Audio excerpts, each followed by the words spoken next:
మీ ఇంట్లో మొదటి కోటీశ్వరుడు మీరే అవ్వాలనుకుంటున్నారా? ఈ ఫైనాన్షియల్ వెబినార్ లో ఇప్పుడే జాయిన్ అవ్వండి. హాయ్ హలో నమస్తే వెల్కమ్ బ్యాక్ టు సుమన్. ప్రస్తుతం మనతో పాటు ఉన్నారు ఫ్యామిలీ కౌన్సిలర్ రజనీ రమ గారు. నమస్తే మ్యామ్. నమస్తే నవీన. మేము మన రిలేషన్షిప్ మీద చాలా వీడియోలు చేస్తాం. ఈరోజు నాకు ప్రశ్న ఏంటంటే, భార్య కానీ భర్త కానీ రిలేషన్షిప్ అనేది లాంగ్ లాస్టింగ్లో ఉండాలి అంటే ఆపోజిట్ వ్యక్తి నుంచి కాంట్రిబ్యూషన్ అనేది ఎలా ఉండాలి? అది భర్తే కానీ భార్యే కానీ ఉండాలంటే ఎట్లాంటి ఇద్దరి అండర్స్టాండింగ్ కానీ ఇవన్నీ ఒక్కసారి మేడం. అది ఏం లేదు, నమ్మక విశ్వాసాలు అంతే. ఉమ్. అవతల వ్యక్తే సహకరించాలని ఏం లేదు, ఇక్కడ ఇద్దరూ సహకరించాలి.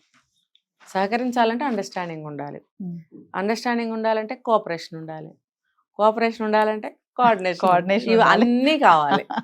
ఒక వంట టేస్ట్గా ఉండాలంటే అన్ని సమపాళ్ళల్లో ఉండాలి కదా. ఇంకొకటి ఏంటంటే, ఒకళ్ళ మీద ఒకళ్ళకి ఉన్న ఇష్టాన్ని పెంచుకుంటూ వెళ్ళాలి. ఇప్పుడు అతను ఎక్కడి నుంచో వస్తాడు, తినెక్కడి నుంచో వస్తున్నప్పుడు ప్రేమ ఏం పుట్టేదు. కాకపోతే ఏంటంటే, లవ్ మ్యారేజ్ అయితే ఓకే, లవ్ ఉంది అని చెప్తారు. అరేంజ్డ్ మ్యారేజ్ అయితే మీకు ముందుగానే ఏం ప్రేమలు ఏమి ఉండవు.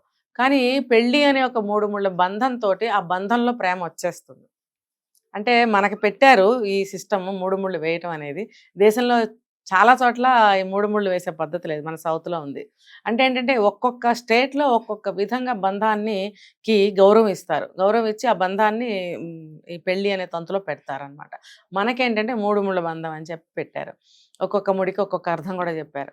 సో ఆ ముళ్ళతోనే మనకి బంధం అనేది ఇద్దరు వ్యక్తుల మధ్యన ఏర్పడిపోతుంది. కొంగు ముడి కూడా వేస్తారు. సో ఆ కొంగు ముడితోటి ఒక విధమైనటువంటి ఆనందం కలుగుతుంది. ఓహో, మీ ఇద్దరు ముడిపడిపోయిన వాళ్ళ అనేటువంటి ఒక ఆనందం కలిగిపోతుంది ఆ క్షణంలో. ఇద్దరు చూసుకుంటారు కూడా ఆ ముడి వైపు. కాబట్టి ఆ బంధం పెళ్లితో వస్తుంది. ఆ బంధాన్ని పెంచుకోవాలంటే ప్రేమను పుట్టించుకోవాలి. పుట్టించుకోవాలంటే ఒక విత్తనం పెట్టాలి. ప్రేమ అనే విత్తనాన్ని పెట్టి అది పెంచుకుంటూ వెళ్ళాలి ఇద్దరు. భార్య ప్రేమించిందా, భర్తే ప్రేమించాడంటే దెబ్బతింటారు. నేనెందుకు ప్రేమించాలి అని ఏ ఒక్కళ్ళు అనుకున్నా అది ప్రేమ కానే కాదు. వన్ సైడ్ ఉందనుకోండి, ఏదైనా సర్వీస్ కానీ, ప్రేమ కానీ, ఒక త్యాగం కానీ ఏది తీసుకున్నా కూడా అది నడవదు. అది ఎవరికి వాళ్ళకే ఆత్మార్పణం లాగా అయిపోతుంది అనమాట. మనం మాత్రమే అంకిత భావంగా ఉంటే అది మనకే శిక్ష. మనం మాత్రమే ప్రేమించామంటే అది మనకే శిక్ష. ఏదైనా సరే చూడండి. కాబట్టి ఇద్దరిలోనూ ఉండాలి. ఒకళ్ళలో ఉంది, ఒకళ్ళలో లేదు. లేకపోతే ఒకళ్ళలో కొంచెం ఉంది, ఇంకొకళ్ళ ఎక్కువ ఉంది అనుకోండి. ఆ కొంచెం ఉన్న వాళ్ళల్లో ఎక్కువ ఉన్న వాళ్ళు పెంచే ప్రయత్నం చేయాలి. అంటే తెలియని వాళ్ళకి నేర్పాలి అంటారు చూసారా, ఆ నేర్పే ప్రయత్నం చేయాలి. అంటే మన నోటితో చెప్తే జరగదండి. ఎందుకంటే ఇది చాలా మందికి అనుభవాలు ఉండే ఉంటాయి. నోటితో చెప్తే ఎవరు వినరు, ఎక్కదు. చేతల ద్వారానే చేయాలి. చేతలు అంటే ఏంటి? వాళ్ళకి ఇష్టం ఉన్న పనిని మనం చేయటము, వాళ్ళ ఇష్టాన్ని మనం గౌరవించటము, వాళ్ళు ఏదన్నా మైనస్లు ఉంటాయి వాళ్ళలో, వాటిని కూడా యాక్సెప్ట్ చేయగలగటం. ఒక ఆ వ్యక్తిని కానీ, ఆ వ్యక్తి విషయాలని కానీ, ఆ వ్యక్తి ఇష్టాలని కానీ మనం కూడా గౌరవించాలి అనేది వాళ్ళకి మనం చేతల ద్వారా చూపిస్తే వాళ్ళు ఆకర్షితులు అవుతారు, మన వైపు అట్రాక్ట్ అవుతారు. అరే, నన్ను ఇంత బాగా తిని రెస్పెక్ట్ చేస్తుంది, ఇంత బాగా గుర్తిస్తుంది. అంటే అబ్బాయి అవ్వచ్చు, భర్త గుర్తిస్తున్నాడు అని భార్య అనుకోవచ్చు. అలా అనుకున్నప్పుడు మనసు మెత్తబడుతుంది. మెత్తబడటం కాదు, మనసు ఇష్టానికి లోనవుతుంది ఫస్ట్. తర్వాత అదేంటంటే అటువైపు దృష్టి పెట్టడం మొదలు పెడతారు. తర్వాత ఇష్టం ఏర్పడుతుంది. ఇష్టం ఏర్పడిన తర్వాత కొంతకాలం జరుగుతూ ఉంటుంది. ఒక్క రోజులో జరిగేది మాయమంత్రం కాదు ఇది. కాలం గడవాలి. ఈ గడిచే లోపల ఒక బిడ్డ పుట్టచ్చు, ఇద్దరు బిడ్డలు పుట్టచ్చు. మా మధ్య ప్రేమ లేదు, ఈ పిల్లలు ఎందుకు అని బాధపడతారు చాలామంది. ఆ ప్రేమ పొందాలి అనే ప్రాసెస్లో జరిగేవి ఇవన్నీ కూడా. ఇవన్నీ జరగనివ్వండి. ఇవన్నీ జరగనిస్తూ మీ ప్రయత్నాలు మీరు చేయండి. ఇది తప్పదు కదా. పెళ్ళి అంటే ఇద్దరమే కాదు, ఓన్లీ సెక్సే కాదు, పిల్లలు కూడా పుడతారు. ఇది జీవిత చక్రం అంటారు, లైఫ్ సైకిల్లో ఇవన్నీ కూడా కామన్. కాబట్టి అవన్నీ కూడా న్యాచురల్ అనుకుంటూ వెళ్ళాలి. చిచ్చి నేనేంటి పిల్లల్ని కనడం ఏంటి, నేనేంటి అప్పుడే పిల్లల్ని కనడం ఏంటి, నా అందం పాడైపోతుంది, నేను ఇంత అందగత్తెని, నేను పిల్లల్ని కనడం ఏంటి, ఇలాంటి వాటికి మీరు అనుకున్నారా ఇంకా మిమ్మల్ని భగవంతుడు కూడా బాగు చేయలేడు. ఇక్కడ ఇంకొక విషయం ఏంటంటే మేడం, కొంతమంది భర్తలు భార్య, మనం చాలా వీడియో చెప్పుకున్నాం అన్నమాట, విలువ ఇవ్వరు, అసలు వాల్యూ ఇవ్వరు. మరి అలాంటి వాళ్ళతో లాంగ్ రిలేషన్షిప్ మెయింటైన్ చేయడం కష్టమే కదా మేడం. అంతే చెప్తున్నా, ఎక్కడైతే విలువివ్వరో మనం వాళ్ళ విషయాలన్నిటికీ కూడా విలువిస్తూ వెళ్తుంటే గుర్తిస్తారండి కొంతకాలానికి. వెంటనే జరుగుతుందని నేను చెప్పను, సినిమా కాదు. టైం పట్టచ్చు, 10 ఏళ్ళు పట్టచ్చు, 15 ఏళ్ళు పట్టచ్చు, లేకపోతే ఒక్కొక్కరికి 30 ఏళ్ళు పట్టచ్చు. కానీ 30 ఏళ్ళు నేను ఎందుకు వెయిట్ చేయాలి అనుకుంటే మన బ్రతుకు పాడు చేసుకున్న వాళ్ళమే అవుతాం. ఇప్పుడు మనం ఈ వ్యక్తిని కాదనుకుని విడాకులు తీసుకుని వెళ్ళిపోతాం అనుకునేది నెక్స్ట్ స్టెప్ అదే కదా. చిచి ఈ మనిషితో నాకు కుదరట్లేదు, వదిలేసి వెళ్ళిపోవాలి ప్రతి ఆడమ్మాయి అనుకుంటుంది. ఎంత వయసు వచ్చిన స్త్రీ అయినా అనుకుంటుంది, చిచి ఇన్ని సంవత్సరాలు ఎదురు చూశాను, విలువ లేదు, గుర్తింపు లేదు, నేను ఇక్కడ ఎందుకు ఉండాలి. ఖచ్చితంగా వస్తుందండి ఈ క్వశ్చన్. కానీ ఇది ఇన్ని సంవత్సరాలు ఇక్కడ నమ్ముకుని మనం ఇక్కడ ఉన్నాము, ఇక్కడ అలవాటు పడి ఉన్నాము, ఇక్కడే అన్ని పొందాము. ఇటువంటి ప్లేస్ మనకి ఇంకెక్కడ దొరకదు. ఆ వ్యక్తి మనల్ని గుర్తించకపోతేనో, ఆ ఒక్క వ్యక్తి మనల్ని ప్రేమించకపోతేనో మనకి ఇక్కడ పెద్దగా నష్టమేమి ఉండదు. ఎందుకు? ఇన్ని సంవత్సరాల జీవితానికి అలవాటు పడిపోయాము. దీనికే అలవాటు పడతాం ముందు ముందు కూడా. దీన్ని వదిలి మనం ఎక్కడ ఉండలేము. అలా ఆ వ్యక్తిని కూడా వదిలిపెట్టి ఇంకో వ్యక్తితో కూడా ఉండలేము. వెళ్ళిపోతే వెళ్ళిపోవచ్చు, కానీ ఉండలేరు. ఇది గ్యారంటీ. వాళ్ళతో కూడా వాళ్ళు ఉండలేరు. ఉన్నా సరే వాళ్ళకి ఒక సంతోషమో ఆత్మతృప్తి అనేది కలగదు. ఎందుకంటే ఇన్ని సంవత్సరాలు ఒక వ్యక్తితో మనము అన్నీ అనుభవించాము, ఒక స్వతంత్రం అనేది ఇక్కడే ఉంది. కొత్త వ్యక్తితో మళ్ళీ మీరు ఒక 25 ఏళ్ళు 30 ఏళ్ళు ఉండాలి. అంతకాలం మీకు ఉందా వయసు? ఉంటే మరి చూసుకోవచ్చు. ఆ నమ్మకం ఉంటే ఆ వ్యక్తితో కొనసాగించవచ్చు కూడా. అయితే ఎప్పుడైతే విలువిస్తామో ఆ విలువ తిరిగి మనకు వస్తుంది. కొంతమంది భర్తలు అనుకుంటారు మేడం, నేను అన్ని చేస్తున్నాను, అన్ని ఇస్తున్నాను, అన్ని సమకూరుస్తున్నాను, పిల్లల్ని బాగా చూసుకుంటున్నాను, భార్యను బాగా చూసుకుంటున్నాను, ఇల్లు కొన్నాను, కారు కొన్నాను, ఇన్ని ఉన్నాయి, మేడం ఇద్దరు అన్ని చేస్తున్నాను, అయినా భార్యకి సంతృప్తి లేదు, అయినా ఏదో లోటు కనిపిస్తుంది తనలో, నాతో సరిగ్గా ఉండటం లేదు, అలా అనుకున్నప్పుడు కూడా ఆ రిలేషన్ మరి వెళ్తుందా లాంగ్ గా? అంటే లాంగ్ గా ఇదే చెప్తున్నా, యువతల వ్యక్తి ఒకళ్ళు అర్థం చేసుకుంటూ సర్దుకుపోతూ ఉంటే, అవతల వాళ్ళని మార్చగలిగితే ఓకే, ఆ కాలక్రమంలో మారుతారు. అసలు కంప్లీట్గా మారిపోవాలి అంటే ఆ వ్యక్తి మైండ్ ఇంకో రకంగా ఉండొచ్చు.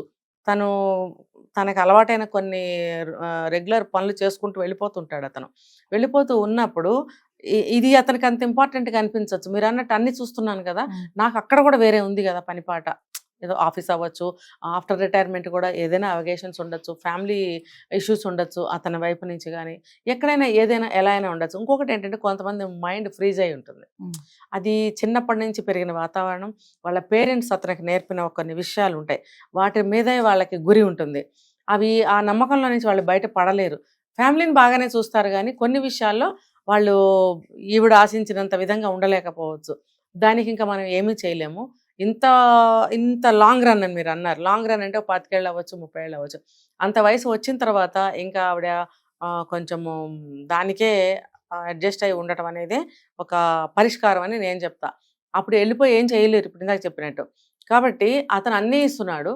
కొన్ని సందర్భాల్లో అలా ఉంటున్నప్పుడు కంప్లీట్గా మారిపోవాలని ఎవరు కోరుకోకూడదు. కంప్లీట్గా ఎవరు మారరు. కంప్లీట్గా మారిపోతే మీరు భరించలేరు కూడా. అవును, అది చాలా కష్టం. అమ్మో, మీ చుట్టూ నేను ఒక కేసు చెప్తా చూడండి, మీరు గుర్తుగా, ఎవరైనా సరే, భార్య అయినా ఎవరైనా సరే చచ్చిపోతాం, ఊపిరాడదు. ఏంటంటే నేను ఒక కేసు చెప్తాను, నేను కళ్ళారా చూశాను, చూడందే వినందే చెప్పనని కూడా చెప్పాను. ఒక చోటకి వెళ్ళాం, ఏదో ఒక పూజలో పాల్గొన్నప్పుడు ఒక 1 అవర్ పైనే మగ ఆయనే కూర్చున్నాడు అక్కడ, లేడీస్ని అందరినీ వేరే పక్కన కూర్చోబెట్టారు. ఆయన పూజ చేస్తున్నాడు, 1/2 నిమిషానికి 2 సార్లు చెప్పని చూస్తూనే ఉన్నాడు. అందరం చూస్తున్నాము, ఆ పూజ మీద అసలు తనకేమి ధ్యాస లేదు. ఇంకా నేను కూడా అటువైపు ఫేస్ చేస్తున్నాను కాబట్టి నేను గమనిస్తున్నాను, ఆయన నా వైపు కూడా చూస్తున్నాను, నేను గమనిస్తున్నాను అని చెప్పి. అయినా కూడా ఆవిడ వెనక చూసి ఒక వెర్రనవ్వు నవ్వుతున్నాడు, ఆవిడని చూసి మళ్ళీ ఏదో చేస్తున్నాడు. నాకు అనిపించింది, ఓకే ఆవిడ ఆయన పక్కన కూర్చోలేకపోయినందుకు ఆయన ఫీల్ అవుతున్నాడని భార్యని ఏదో కొంచెం ప్లీజ్ చేస్తున్నట్టు, లేకపోతే బాధపడకు నేను ఉన్నాను కదా, చేస్తున్నాను కదా, లేకపోతే నువ్వు ఒక్కడవే కూర్చున్నావు అని ఆవిడ ఏమైనా అంటుందో అని ఏదో విధంగా ఒక నవ్వు విసిరేస్తున్నాడు అటువైపు. ఓకే, అంతా అయిపోయింది. పూజ అయిపోయిన తర్వాత ఆవిడ దగ్గరకు వచ్చినప్పుడు ఆవిడ అడిగింది ఒక క్వశ్చన్, ఎందుకు మీరు పూజ మీద కాన్సన్ట్రేట్ చేయలేదు, ఇటువైపే ఉంది చూపంతా అంది.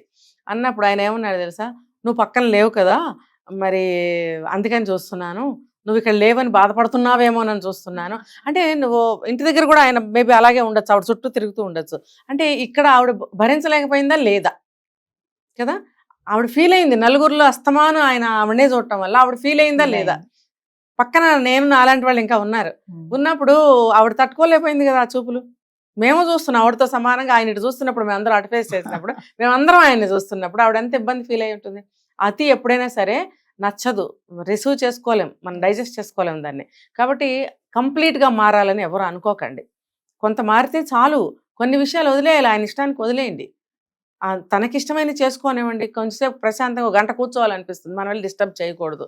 లేదు కాసేపు మొబైల్‌లో ఏమన్నా చూసుకోవాలనిపిస్తుంది. కొంచెం సేపు అన్నా నేను 1 గంట, 2 గంటలు చూసుకున్నారనుకోండి, పోనీ వదిలేయండి.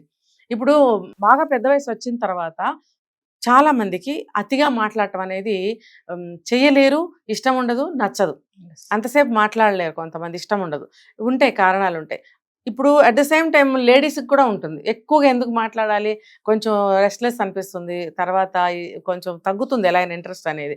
అలాంటి పరిస్థితుల్లో వాళ్ళు అలా చూసుకుంటున్నప్పుడు కొంచెంసేపు వదిలేయాలి. లాంగ్ రన్ అని మీరు అడిగారు కాబట్టి చెప్తున్నాను నేను. అదే ముందు స్టేజ్ తీసుకుంటే కూడా కొన్ని ఇష్టాలుంటాయి, దాన్ని మనం వదిలేయాలి.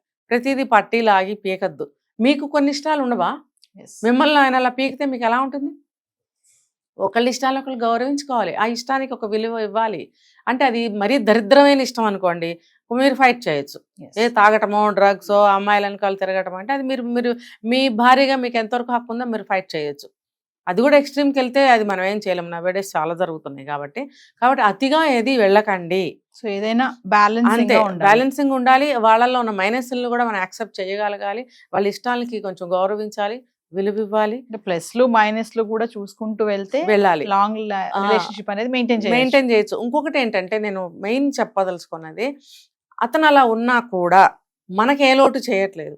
మనకి ఏదన్నా కావాలన్నప్పుడు మనకి టైం ఇస్తున్నాడా లేదా అని చూసుకోవాలి. అస్సలు 24 hours తన వ్యాపకంలో, తన లైఫ్లో, తన ప్రపంచంలో ఉంటున్నప్పుడు మనకి బాధ అనేది మిగులుతుంది. ఫస్ట్ డే అవనివ్వండి, 30 ఏళ్ళ తర్వాత అవనివ్వండి, అదే కంటిన్యూ అయితే కూడా బాధ మిగులుతూనే ఉంటుంది. అయినా కూడా మనం 30 ఏళ్ళు నడిచి ఇక్కడ వరకు వచ్చాం కాబట్టి ఆ మనిషిని పట్టించుకోవాల్సిన అవసరం లేదు. ఇంకా నీకు అలవాటైపోయింది. ఇది నీకు అలవాటైంది, అది అతనికి అలవాటైంది. ఇంకా మీరు గట్టిగా ఏమీ సాధించగలిగింది ఏమి ఉండదు అక్కడ. కాంప్రమైజ్ అయిపోతారు, ఇంకా అప్పటికి అయిపోతారు. సో కొంతవరకు అది కూడా బెటరే కదా. ఇంకా అన్ని సంవత్సరాలు అయిన తర్వాత గొడవలు పడి బయటకు వెళ్ళిపోయి ఆయన ఏం చేయలేడు, నువ్వు ఏం చేయలేవు. ఆ వెళ్ళిపోయినందువల్ల సమాజంలో మనకి ఈ వయసులో ఇదేంటి అనే క్వశ్చన్ మార్క్ కూడా వస్తుంది. అది మనకే వస్తుంది, సమాజం నుంచి కూడా రావచ్చు. సమాజం లెక్క చేయాలా అంటే అది మీ ఇష్టం. Thank you.